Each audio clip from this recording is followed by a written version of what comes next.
বা জান্নাতীদের মধ্যে এই উম্মতের মানুষের সংখ্যা বেশি হবে, তবুও নবী সাল্লাল্লাহু আলাইহি ওয়াসাল্লাম বলেছেন যে আমার উম্মত 73টা দলে ভাগ হয়ে যাবে।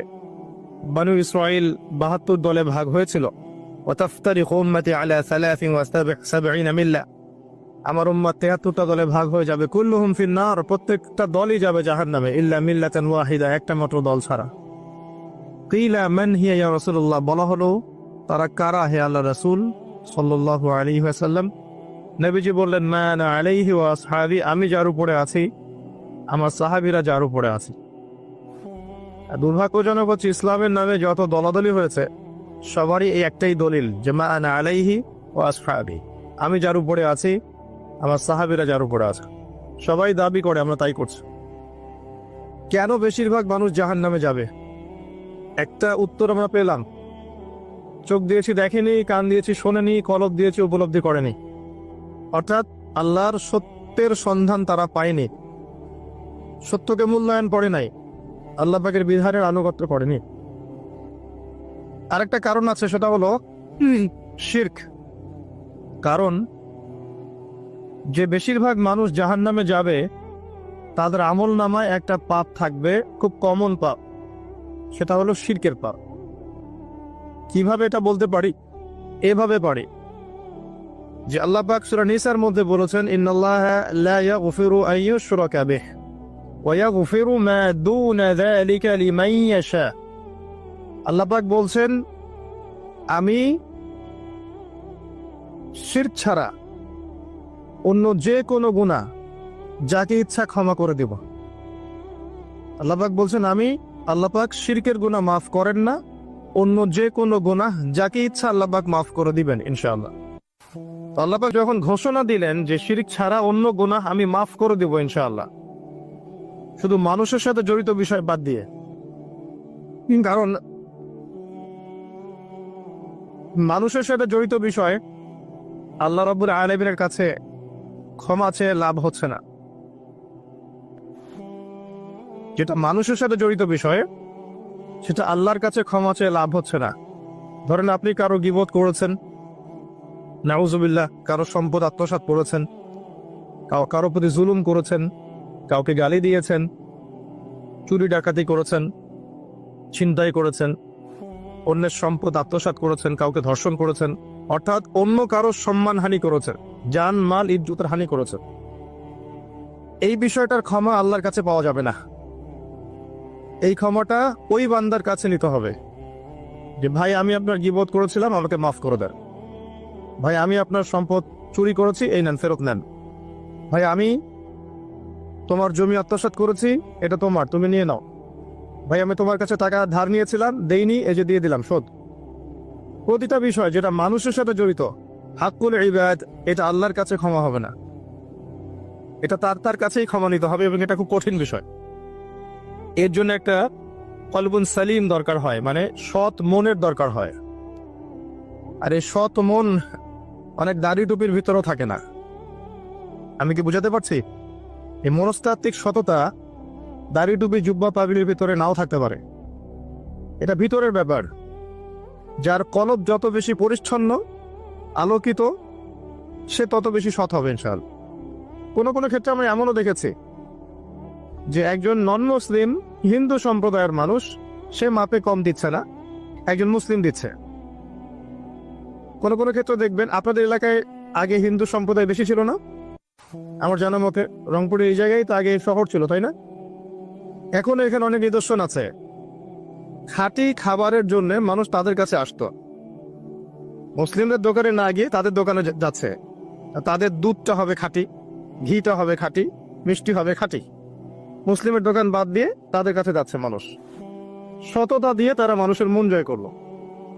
কোনো কোনো ক্ষেত্রে আপনি দেখবেন একজন অমুসলিম রাষ্ট্রের দায়িত্বে আছে, প্রশাসনে আছে, বা সামাজিক দায়িত্বে আছে, ব্যবসা করছে, চাকরি বাকরি করছে।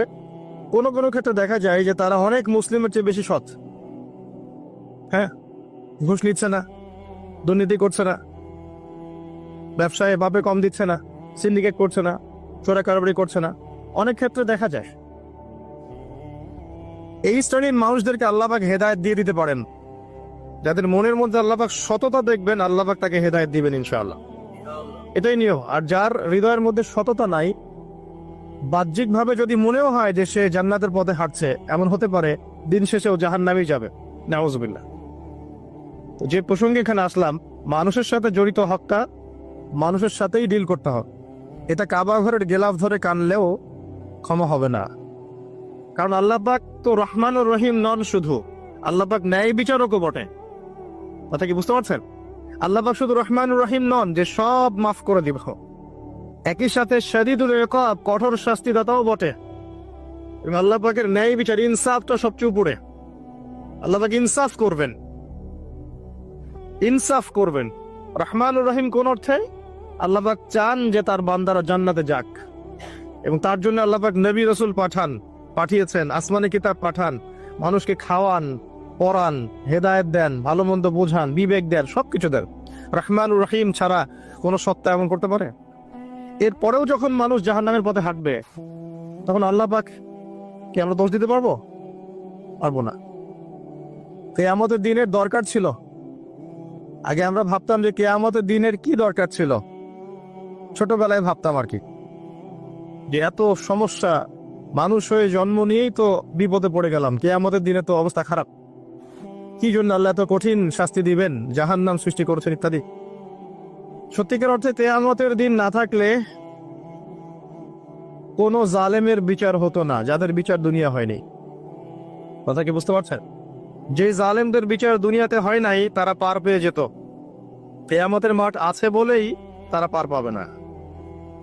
আর যে মাজলুমরা দুনিয়াতে কেঁদেছে, দুনিয়াতে কষ্ট সহ্য করেছে, সাফার করেছে, তাদের জন্য সুসংবাদ কিয়ামতের মাঠ, তারা সেখানে প্রতিদান পাবে। এজন্যই কিয়ামতের মাঠের দরকার ছিল। না হলে সব জালেম কি হতো? পার পেয়ে যেত, যারা দুনিয়াতে বিচার পায়নি। তো এর জন্য সৎ মনের দরকার। যদি মানুষের সাথে জড়িত বিষয় থাকে, তাকে ফেরত দিতে হবে।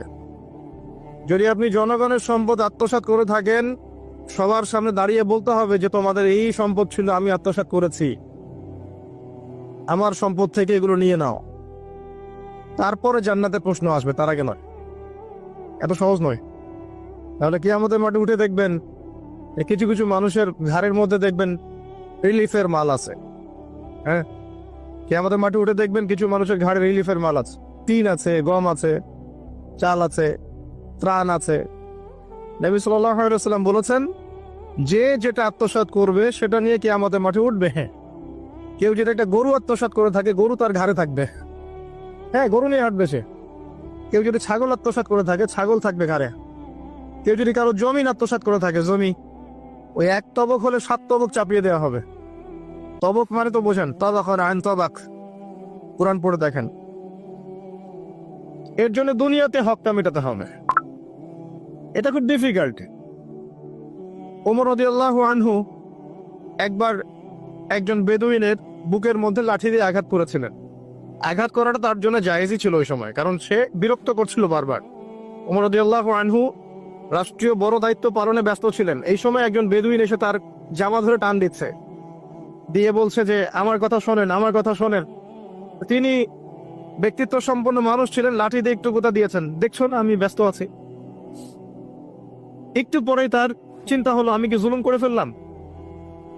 একজন সাহাবীকে পাঠালেন তাকে ডেকে নিয়ে আসেন। সেই সাহাবী তাকে ডেকে নিয়ে আসলেন। এবার সেই ব্যক্তিকে দাঁড় করিয়ে ওমর রাদিয়াল্লাহু আনহু বলছেন, আমিরুল মুমিনিন, অর্ধ জাহানের খলিফা, অর্ধেক বিশ্বের খলিফা, ছোট্ট একটা কান্ট্রির না, পুরো অর্ধেক বিশ্বের খলিফা। তিনি বলছেন, হে লাঠি নাও। হাদা সদরি ইন আরাত, এই যে আমার বুক, তুমি যদি চাও আমার বুকে ওইভাবেই গোতা দিয়ে প্রতিশোধ নিয়ে নাও। আমি কি বুঝাতে পারছি কথা কিছুটা? এই ব্যক্তি হতভম্ব হয়ে গেল যে সত্যি কি উনি আমাকে এই কথাটা বলছেন? তিনি আমিরুল মুমিনিন হয়ে এই কথা বলছেন যে আমার বুকের মধ্যে লাঠি দিয়ে আঘাত করে তুমি প্রতিশোধ নিয়ে নাও? ওমর রাদিয়াল্লাহু আনহু বলছেন, হ্যাঁ এটা করো, কিয়ামতের মাঠে আমাকে আল্লাহর ওয়াস্তে জবাবদিহি করায়ও না। তখন সেই ব্যক্তি বলছে, আমিরুল মুমিনিন, আমার এটার কোনো প্রয়োজন নেই, আমি আপনাকে মাফ করে দিলাম। ওমর ইবনে খাত্তাব তিনি বলছেন যে আল্লাহ তোমাকে মাফ করে দিন। সুবহান। এই ছিল ইনসাফ। যদি মানুষের সাথে জড়িত কোনো হক থেকে থাকে তাহলে এই দুনিয়াতেই পরিশোধ করতে হবে। কারো টাকা নিয়ে থাকলে টাকা ফেরত দিয়ে দিবেন। কারো যদি জমি সম্পত্তি কোনোভাবে ঝগড়াঝাটি হয়ে থাকে, জমি নিয়েছেন কোনোভাবে, ফেরত দিয়ে দিবেন। যদি বোনের সম্পত্তি পাওয়ার অধিকার থাকে দিয়ে দিবেন। যার যার হক তাকে দিয়ে দিবেন। পরকালের জন্য নিউট্রাল হয়ে যান। পরকালে মানুষের সাথে জড়িত কোনো হক নিয়ে ওঠেন না, খুব ডিফিকাল্ট। কি হবে তাহলে? পরিণতিটা এটা হবে, নবী সাল্লাল্লাহু আলাইহি ওয়াসাল্লাম বলেছেন, কিয়ামতের মাঠে কিছু মানুষ উঠবে যারা নামাজ, রোজা, হজ, যাকাত, সাদাকা এরকম অনেক নেকি নিয়ে উঠবে। নেকি নিয়ে ওঠার পরে দেখবে সামনে যে অনেক মানুষ দাঁড়িয়ে আছে পাওনাদার, কারো গীবত করেছে, কাউকে ধর্ষণ করেছে, কারো সম্পদ আত্মসাৎ করেছে, কাউকে গালি দিয়েছে, কাউকে জুলুম করেছে ইত্যাদি। এই মানুষগুলো দাঁড়িয়ে থাকবে। ওই সময় তো আর বেচা কেনার সুযোগ নাই, পরিশুদ্ধ হওয়ার সুযোগ নাই। আল্লাহ পাক তখন বলবেন যে এই ব্যক্তিদের নেকি তাদের আমল নামায় দিয়ে দাও, পাওনাদারদের আমল নামায় এই নেকি দিয়ে দাও। ও নামাজ, রোজা, হজ, যাকাতের নেকি থেকে তাদের ঋণ শোধ করা হবে। এবং শোধ করতে করতে যদি নেকি শেষ হয়ে যায় তখন ওই ব্যক্তিদের গুনাহ থেকে গুনাহ এই ব্যক্তির আমল নামায় যুক্ত করা হবে। পরিশেষে এই ব্যক্তি যাবে জাহান্নামে, ওরা চলে যাবে জান্নাতে। মানে নাউজুবিল্লাহ। দুনিয়াতে আল্লাহর সাথে জড়িত বিষয় থাকতে পারে, পরকালে যেন মানুষের সাথে জড়িত কোনো হক রাখেন না। এটাই প্রথম নসিহত। আল্লাহ রাব্বুল আলামিন এটাই বলেছেন যে নিশ্চয়ই আল্লাহ শিরক ছাড়া সমস্ত গুনাহ মাফ করতে পারেন। তার মানে আমরা বুঝতে পারছি যে বেশিরভাগ মানুষ জাহান্নামে যাবে, তাদের আমল নামায় শিরকের পাপ থাকবে। কিসের পাপ থাকবে? শিরকের পাপ থাকবে। কারণ আল্লাহ পাক বলেছেন শিরক ছাড়া যে কোনো গুনাহ তিনি ক্ষমা করতে পারেন। এবং মেরাজের রাতে যখন নবী সাল্লাল্লাহু আলাইহি ওয়াসাল্লাম আল্লাহর সাথে সাক্ষাৎ করেছেন, আল্লাহ পাক 3টা প্রতিশ্রুতি দিয়েছেন, 3টা হাদিয়া, উপহার। একটা হচ্ছে 50 ওয়াক্ত নামাজ, যেটাকে আমরা এখন 5 ওয়াক্ত পড়ি। 5 ওয়াক্ত পড়লে আপনি 50 ওয়াক্তের নেকি পাবেন ইনশাআল্লাহ। আর এই উম্মতের যে কোনো নেকির কাজ 10 দিয়ে গুণ করা হবে। একটা ভালো কাজ করলে আপনি 10 গুণ নেকি পাবেন, আল্লাহ পাক এটা বলে দিয়েছেন। কিন্তু গুনাহ একটা করলে একটাই পাবেন। একটা গুনাহ করেছেন, একটাই থাকবে, এটাকে 10 দিয়ে গুণ করা হবে না। এটা প্রথম হাদিয়া। দ্বিতীয় হাদিয়া হচ্ছে সূরা বাকারার শেষের 3টা আয়াত। সূরা বাকারার শেষের 3টা আয়াত, লিল্লাহি মা ফিস সামাওয়াতি, এখান থেকে ফানসুরুন আলাল কওমিল কাফিরিন পর্যন্ত। এটা একটা হাদিয়া। এবং নবী সাল্লাল্লাহু আলাইহি ওয়াসাল্লাম বলেছেন, রাতের বেলা কেউ যদি এই 3টা আয়াত পড়ে ঘুমায়, ঘুমানোর আগে এই 3টা আয়াত পড়ে নিয়ে ঘুমায়, বা মাগরিবের নামাজের পর থেকে পড়া শুরু করে, কারণ মাগরিবের পর থেকে রাত শুরু হয়। পশ্চিমা বিশ্বের মতো 12টার পর থেকে রাত শুরু হয় না ইসলামে, সূর্য ডুবলেই রাত শুরু হয়। তো নবী সাল্লাল্লাহু আলাইহি ওয়াসাল্লাম বলছেন তার আমল নামায় সারা রাত ইবাদতের নেকি দেওয়া হবে ইনশাআল্লাহ। আরেকটা হাদিয়া হচ্ছে এটা, আল্লাহ পাক ঘোষণা দিয়েছেন এই উম্মতের কোনো ব্যক্তি যদি শিরক না করে মারা যায়, এই উম্মতের কোনো ব্যক্তি যদি শিরক না করে মারা যায়, মানুষের সাথে জড়িত কোনো পাপ না থাকে, ইনশাআল্লাহ আল্লাহ পাক তাকে মাফ করে দিবেন। আর এই সূরা নিসার আয়াতটাও এটাই প্রমাণ করছে। আল্লাহ পাক বলছেন, ইন্নাল্লাহা লা ইয়াগফিরু আন ইউশরাকা বিহি, আল্লাহ পাক শিরকের গুনাহ মাফ করেন না, ওয়া ইয়াগফিরু মা দুনা যালিকা লিমান ইয়াশা, এবং এছাড়া যে কোনো পাপ আল্লাহ পাক যাকে ইচ্ছা মাফ করতে পারে। আল্লাহ পাক পরম করুণাময়, অসীম দয়াল। এক ব্যক্তি 100টা খুন করেছিল, 99টা খুন করার পরে, এটা বনু ইসরাইলের ঘটনা, এটা গল্প নয়, কেচ্ছা কাহিনী নয়, সত্য ঘটনা। সে তওবার সুযোগ খুঁজছে, তওবা করা যাবে কিনা। খুঁজতে খুঁজতে খুঁজতে একজন আবেদের কাছে গিয়েছে। আবেদ মানে যে ইবাদত করে কিন্তু জ্ঞান নাই। 2 রকম মানুষ থাকে মুসলিমদের মধ্যে, একজন এক শ্রেণী আলেম যারা জানে এবং জানা অনুযায়ী আমল করে, আর এক শ্রেণী হচ্ছে খুব একটা জানে না কিন্তু দেখা দেখে আমল করে, এটাকে বলা হয় আবেদ। এই ব্যক্তি ছিল আবেদদের একজন। তার কাছে গিয়ে বলছে, আমার কি তওবা হবে? আমি 99টা খুন করেছি, সিরিয়াল কিলার। সেই ব্যক্তি বলেছে, না, তোমার কিসের ক্ষমা? তুমি এতগুলো খুন করেছো, তোমার ক্ষমা হতে পারে? রাগে এই ব্যক্তিকেও সে খুন করেছে, করে 100টা পূর্ণ করেছে। এরপরে আরেকজনের সন্ধান পেয়েছে যে একজন আলেম, তার কাছে গিয়ে তওবার সুযোগ খুঁজছে। সে বলল, হ্যাঁ, তোমার তওবা হবে ইনশাআল্লাহ, তুমি খালেস ভাবে তওবা করো, করে এই এলাকা থেকে চলে যাও। কারণ তওবার পরে নতুন জীবন শুরু করবে, এই পরিবেশে থাকলে তুমি অতীতের হিস্ট্রিগুলো তোমার মনে পড়বে, তুমি চলে যাও দূরে কোথাও, সেখানে গিয়ে থাকা শুরু করো। সে তওবা করে ওইদিকে চলে যাচ্ছিল, রাস্তায় মৃত্যু হয়। এবার 2 শ্রেণীর ফেরেশতা চলে আসছে, জান্নাতের এবং জাহান্নাম। কে তার আত্মা নিবে?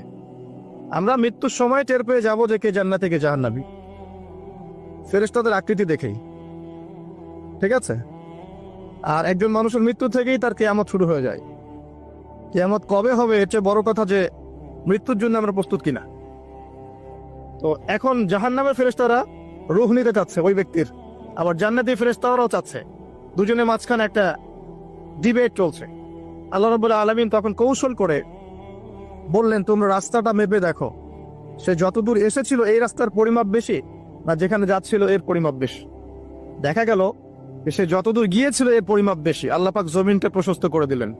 এভাবে কৌশল করে আল্লাহ পাক এই ব্যক্তিকে মাফ করে দিলেন। এখানে আপনাকে খুনের অ্যাক্সেস দেওয়া হচ্ছে না, এই হাদিসটা বলে আপনাকে খুন করতে উৎসাহিত করা হচ্ছে না। আপনাকে বোঝানো হচ্ছে আল্লাহ পাকের মার্সি, দয়া কত প্রশস্ত। আরেক ব্যক্তি ছিল, সে ব্যভিচারিণী, ব্যক্তি না, সে মহিলা, সে ব্যভিচারিণী মহিলা, প্রস্টিটিউশনে ছিল, যাকে আমরা এখন যৌনকর্মী বলি বর্তমান আধুনিক সভ্যতায়, সো কল্ড আধুনিক সভ্যতায়। এবং তাদের অধিকারের জন্য আমরা অনেক কিছুই করতে চেষ্টা করি। আমরা একটা স্লোগানও দিই, আমার দেহ আমার সিদ্ধান্ত, নাউজুবিল্লাহ। তো এই মহিলা রাস্তা দিয়ে যাচ্ছিল, দেখেছে একটা কুকুর পিপাসার্থ, প্রচন্ড পিপাসার্থ, জিহ্বা বেরিয়ে গেছে। তার মায়া লাগলো, সে নিজের মোজাটা খুলে কুয়াতে নামালো, নামিয়ে অনেক কষ্ট করে সে পানি উঠালো, উঠিয়ে কুকুরকে পান করিয়েছে। এই একটা কাজের জন্য আল্লাহ পাক তাকে মাফ করে দিয়েছে। আরেকজন ব্যক্তি যে প্রচন্ড পাপী ছিল, মৃত্যুর সময় সে তার সন্তানদেরকে ওসিয়ত করছে যে আমি অনেক অন্যায় করেছি, আল্লাহ যদি আমাকে ধরতে পারেন তাহলে আমার অবস্থা খারাপ। তো আমি যখন মারা যাব তখন আমার দেহটাকে পুড়িয়ে ফেলবে, পুড়িয়ে অর্ধেক ছাই বাতাসে ভাসিয়ে দিবে আর অর্ধেক ছাই সমুদ্রে ভাসিয়ে দিবে, মানে বাতাসে অর্ধেক উড়িয়ে দিবে, সমুদ্রে অর্ধেক ভাসিয়ে দিবে। ছেলেরা তাই করলো। এই ব্যক্তির আকীদা কি, যদি আল্লাহ আমাকে ধরতে পারেন তাহলে খবর আছে। তার মানে ওর আকীদা যে আল্লাহ ধরতে পারবেন না এমন করলো, এটা কিন্তু কুফরি আকীদা, তাই নয় কি? পুনরুত্থানে বিশ্বাস না করাটা কুফরি নয় কি? ইমানের 6টা পিলারে একটা হচ্ছে পরকালে বিশ্বাস, তাই না? একটা পিলারই তো তার মধ্যে নাই। তো সন্তানরা তাই করলো। আল্লাহ পাক সাগরকে বললেন ছাই জমা করে দাও, জমিনকে বললেন ছাই জমা করে দাও। আর বাই দ্য ওয়ে, আল্লাহর আদেশ প্রকৃতি শোনে, মানুষ না শুনলে প্রকৃতি শোনে। সাগরের পরে গিয়ে আপনি দাঁড়ান, দাঁড়িয়ে থাকবেন, এই বিশাল সমুদ্র গর্জন করতে করতে আসবে, এসে বিনয়ের সাথে আপনার পা ধুয়ে দিবে। আল্লাহ পাক তাকে আদেশ করেছেন, তোমার সামনে দাঁড়ালে পা ধুয়ে দিও, অহংকার করো না। আল্লাহ যখন ওই সমুদ্রকে আদেশ করবেন যে এই জনপদের লোকেরা আমার আদেশ মানছে না, জলোচ্ছ্বাস দিয়ে উড়িয়ে দাও, সমুদ্র তাই করবে। প্রকৃতি আল্লাহর কথা শোনে। ছাই জড়ো করা হলো, জড়ো করার পরে আল্লাহ পাক এই ব্যক্তিকে আবার পুনরুজ্জীবিত করে জিজ্ঞাসা করলেন কি জন্য এই কাজটা করেছেন, কেন এই কাজটা করেছো? তখন এই ব্যক্তি বলছে, হাদিসের কথাগুলো এমন, এই ব্যক্তি বলছে মিন খাশিয়াতিকা ইয়া রাব্বি, আল্লাহ আমি তোমার ভয়ে এই কাজটা করেছিলাম।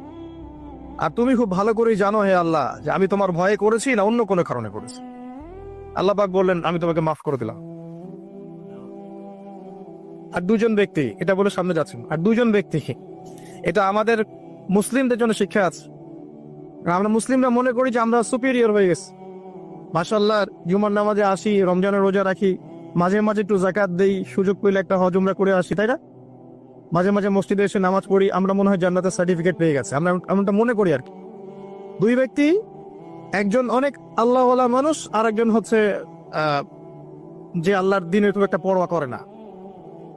এই বন্ধু সেই বন্ধুকে দাওয়াত দেয়, দিনের পথে আসো, দিনের পথে আসো, আসো। এই ব্যক্তি শোনে না। তো একদিন এই ব্যক্তি বলে ফেললো, যে ব্যক্তি একটু পায়াস টাইপের রিলিজিয়াস মুসলিম, সে বলে ফেললো যে আল্লাহ তোকে কখনো মাফ করবে না।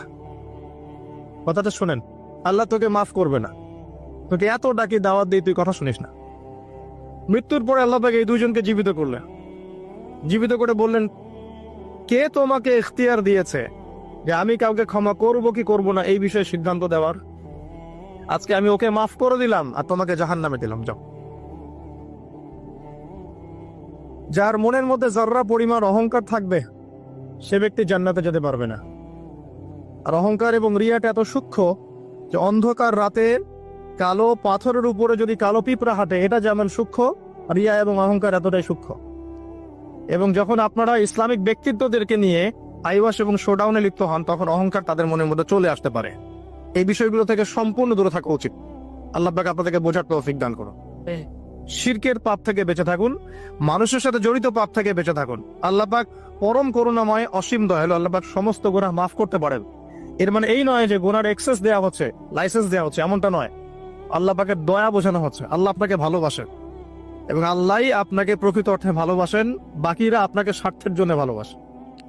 মনে রাখবেন, প্রকৃত অর্থে শুধু আল্লাহই তার বান্দাদেরকে ভালোবাসেন, বাকিরা মানুষের অবস্থানকে ভালোবাসে, মানুষের ব্যক্তি সত্তাকে নয়, আপনার আত্মাকে নয়, আপনার অবস্থানকে। এটা আপনি হারে হারে উপলব্ধি করবেন যত দিন যাবে। বাকি বিষয়গুলো স্বার্থকেন্দ্রিক। আল্লাহ রাব্বুল আলামিনের ভালোবাসা স্বার্থকেন্দ্রিক নয়, নিঃস্বার্থ। আল্লাহর জন্য ভালোবাসো। মাকে ভালোবাসেন আল্লাহর জন্য, বাবাকে ভালোবাসেন আল্লাহর জন্য, আপনি সন্তান সন্ততিকে ভালোবাসেন আল্লাহর জন্য, স্ত্রীকে ভালোবাসেন আল্লাহর জন্য। তাদের জন্য করেন আল্লাহকে সন্তুষ্ট করার জন্য, তাদের কাছে কিছু পাওয়ার আশায় না। যখন আপনি কারোর কাছে কিছু পাওয়ার আশা করবেন, তখন তার কাছ থেকে কষ্ট পাবেন। যখন কারোর কাছে কিছু পাওয়ার জন্য আপনি আশা করবেন, তখন তার কাছে কষ্ট পাবেন। এর বাইরে একটা ভালোবাসা থেকে, ডিভাইন, আল্লাহর পক্ষ থেকে আসে। সেই দুই ব্যক্তি যারা আরশের ছায়া ছায়া পাবে, ওই 7 শ্রেণীর মধ্যে এক শ্রেণী হচ্ছে ওই দুই ব্যক্তি যারা একে অপরকে শুধু আল্লাহর জন্য ভালোবাসতো। এই ভালোবাসা, মুআমালাত, আপনার উঠা বসা, চলাফেরা, ইবাদত, প্রতিটা কাজ হোক শুধু আল্লাহর সন্তুষ্টির জন্য। এটাই হচ্ছে তাওহীদের চূড়ান্ত লেভেল। তখন গিয়ে আপনি আল্লাহর মারিফত বুঝতে পারবেন, আল্লাহকে আপনি আপন করে পাবেন। যখন ডাকবেন, দেখবেন আল্লাহ আপনার কাছে আছে। এমন সময় দেখবেন মনে মনে কিছু চিন্তা করেছেন যে আমার এটা দরকার, দেখবেন বাসায় গিয়ে ওটা হাজির আপনার সামনে। নবী সাল্লাল্লাহু আলাইহি ওয়াসাল্লাম এটাই বলেছেন, জুতার ফিতার প্রয়োজন হলেও আল্লাহর কাছে চেয়ে নাও। তোমার যদি জুতার ফিতার প্রয়োজন হয়, আল্লাহর কাছে চেয়ে নাও, কারো কাছে চেয়েও না। আব্দুর রহমান বিন আউফ রাদিয়াল্লাহু আনহু মদিনায় গিয়েছেন হিজরত করে। অন্য একজন সাহাবী বলছেন, আমার 2টা বাড়ি আছে, একটা নিয়ে নেন, 2টা জমি আছে, একটা নিয়ে নেন। আব্দুর রহমান বিন আউফ তিনি বলছেন, আরিনি আইনাস সুক, আমাকে দেখিয়ে দাও যে বাজার কোথায়। অল্প কিছু খেজুর কিনলেন, আল্লাহর প্রতি তাওয়াক্কুল করে গায়রাতের পরিচয় দিলেন, ব্যক্তিত্বের পরিচয় দিলেন, দিয়ে তিনি চলে গেলেন বাজারে। বাজারে গিয়ে ব্যবসা শুরু করলেন। মাত্র 7 বছরের ব্যবধানে তিনি মদিনার শ্রেষ্ঠ ধনীদের একজন হয়েছে। আল্লাহর হয়ে যান, শুধু আল্লাহকে আপন করে নেন, দেখবেন সবকিছু আপনার অনুকূলে ইনশাআল্লাহ। ইন্না সলাতি ওয়া নুসুকি ওয়া মাহইয়ায়া ওয়া মামাতি লিল্লাহি রাব্বিল আলামিন, এই কনসেপ্টে আসেন। ইব্রাহিম আলাইহিস সালাম বলেছেন, আমার সালাত, আমার যত কুরবানি, আমার জীবন, আমার হায়াত, মৃত্যু সবকিছু আল্লাহর জন্য। তখন দেখবেন দুনিয়াতে যদি আল্লাহর পথে চলতে আপনি বাধা পান, বিপত্তি পান, কষ্ট পান, দুঃখ কষ্ট আসে, বালা মুসিবত আসে, আপনার মুখে হাসি থাকবে। আপনি বুঝবেন এগুলো আল্লাহর জন্য, আল্লাহ এগুলোর প্রতিদান দিবেন ইনশাআল্লাহ। এবার আসেন আরেকটা পয়েন্ট এসে আমি আলোচনা শেষ করতে চাই। আমাদের সামনে একটা মৌসুম অপেক্ষা করছে আল্লাহর ক্ষমা পাওয়ার। 3 শ্রেণীর মানুষের জন্য নবী সাল্লাল্লাহু আলাইহি ওয়াসাল্লাম অভিশাপ দিয়েছেন। অভিশাপ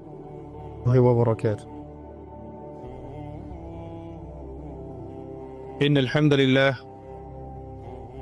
نحمده ونستعينه من يهده الله فلا مضل له ومن يضلل فلا هادي له ونشهد أن لا إله إلا الله وحده لا شريك له ونشهد أن محمدا عبده ورسوله أما بعد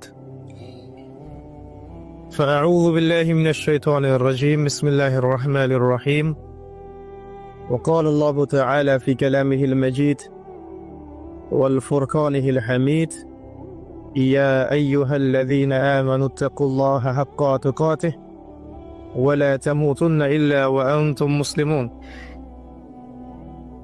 وقال رسول الله صلى الله عليه وسلم القرآن حجة لك أو عليك رب اشرح لي صدري ويسر لي أمري واحلل عقدة من لساني يفقه قولي اللهم فقهنا في الدين وعلمنا التأويل اللهم اجعلنا منهم الذين آمنوا وعملوا الصالحات وتواصوا بالحق وتواصوا بالصبر আলহামদুলিল্লাহ, যাবতীয় প্রশংসা এবং গুণগান একমাত্র মহিয়ান ও গরিয়ান আল্লাহ রাব্বুল আলামিনের জন্য, যে আল্লাহ সুবহানাহু ওয়া তাআলা নাজিল করেছেন মহাবিশ্বয় মহাগ্রন্থ আল কোরআনুল কারীম।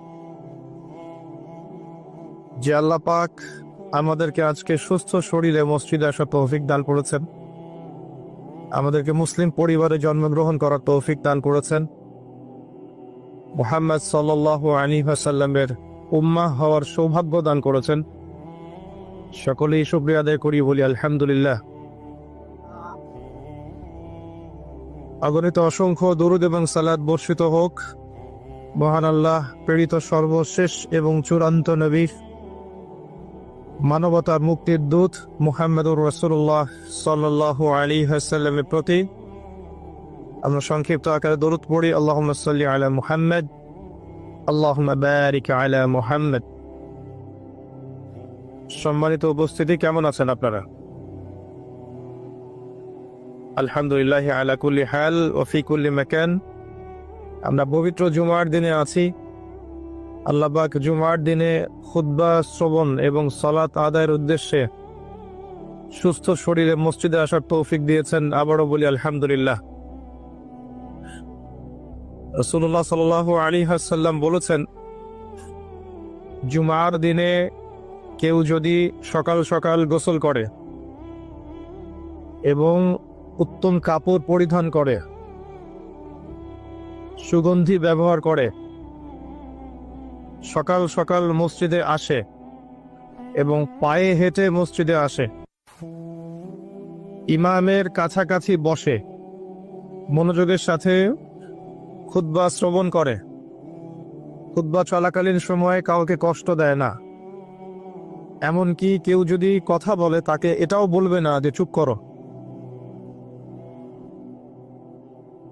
এবং ইমামের সাথে নামাজ শেষ করে, নবী সাল্লাল্লাহু আলাইহি ওয়াসাল্লাম বলেছেন, এই ব্যক্তির আমলনামায় প্রত্যেক পদক্ষেপের বিনিময়ে 1 বছরের নফল নামাজ, 1 বছরের নফল রোজার নেকি দেয়া হবে। এই বিশাল নেকিটা নষ্ট হয়ে যাবে যদি খুতবা চলাকালীন সময় আমরা কথাবার্তা বলি, মোবাইলে ব্যস্ত থাকি, লুকিয়ে লুকিয়ে ভিডিও করি ও ফটো সেশন করতে থাকি ইত্যাদি, অন্যকে কষ্ট দেই, আপোষে কথাবার্তা বলি, তাহলে এই পুরো নেকিটা নষ্ট হয়ে যাক। দেখবেন এটা বলে দেওয়ার পরেও কিছু মানুষ কথা বলবে, এই কাজ করবে। আল্লাহ পাক বলেছেন কিছু মানুষ সম্পর্কে, লাহুম কুলুবুন লা ইয়াফকাহুনা বিহা, আমি হৃদয় দিয়েছি উপলব্ধি করে না, ওয়া লাহুম আযানুন লা ইয়াসমাউনা বিহা, শ্রবণ ইন্দ্রিয় দিয়েছি শুনবে না, ওয়া লাহুম আ'য়ুনুন লা ইউবসিরুনা বিহা, চোখ দিয়েছি দেখবে না। আল্লাহ বলেছেন এমন কিছু মানুষের কথা, এবং তাদের বিষয়ে আল্লাহ বলছেন, উলাইকা কাল আনআম, এরা হচ্ছে গবাদি পশুর মতো, জাস্ট লাইক ক্যাটলস, গবাদি পশু, জন্তু জানোয়ারের মতো। বাল হুম আদাল, বরং তার চাইতেও নিকৃষ্ট। উলাইকা হুমুল গাফিলুন, এরা হচ্ছে গাফেল সম্প্রদায়।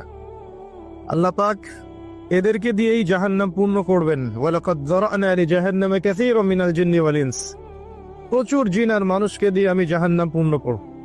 অপরাধ এটাই, চোখ দিয়েছি দেখে নাই, কান দিয়েছি শোনে নাই, হৃদয় দিয়েছি উপলব্ধি করে নাই, এটাই অপরাধ। আর সহিহ বুখারীর মধ্যে 4 বার একটা হাদিস এসেছে যে আল্লাহ পাক আদম আলাইহিস সালামকে ডাকবেন কিয়ামতের মাঠে এবং বলবেন, তোমার সন্তানদের মধ্য থেকে জাহান্নামীদেরকে আলাদা করে দাও। আদম আলাইহিস সালাম বলবেন, কতজন হে আল্লাহ? আল্লাহ পাক বলবেন, প্রতি 1999 জনকে জাহান্নামের জন্য আলাদা করে দাও। যদিও এই উম্মতের বেশিরভাগ মানুষ জান্নাতে যাবে ইনশাআল্লাহ, বা জান্নাতীদের মধ্যে এই উম্মতের মানুষের সংখ্যা বেশি হবে, তবুও নবী সাল্লাল্লাহু আলাইহি ওয়াসাল্লাম বলেছেন যে আমার উম্মত 73টা দলে ভাগ হয়ে যাবে। বানু ইসরাইল 72 দলে ভাগ হয়েছিল। ওয়াতাফতারিকু উম্মতি আলা 73 মিল্লা, আমার উম্মত 73টা দলে ভাগ হয়ে যাবে। কুল্লুহুম ফিন নার, প্রত্যেকটা দলই যাবে জাহান্নামে, ইল্লা মিল্লাতান ওয়াহিদা, একটা মাত্র দল ছাড়া। কিলা মান হিয়া ইয়া রাসূলুল্লাহ, বলা হলো তারা কারা হে আল্লাহ রাসূল সাল্লাল্লাহু আলাইহি ওয়াসাল্লাম? নবীজি বললেন, মা আনা আলাইহি ওয়া আসহাবি, আমি যার উপরে আছি আমার সাহাবীরা যার উপরে আছে। আর দুর্ভাগ্যজনক হচ্ছে ইসলামের নামে যত দলাদলি হয়েছে সবারই এই একটাই দলিল যে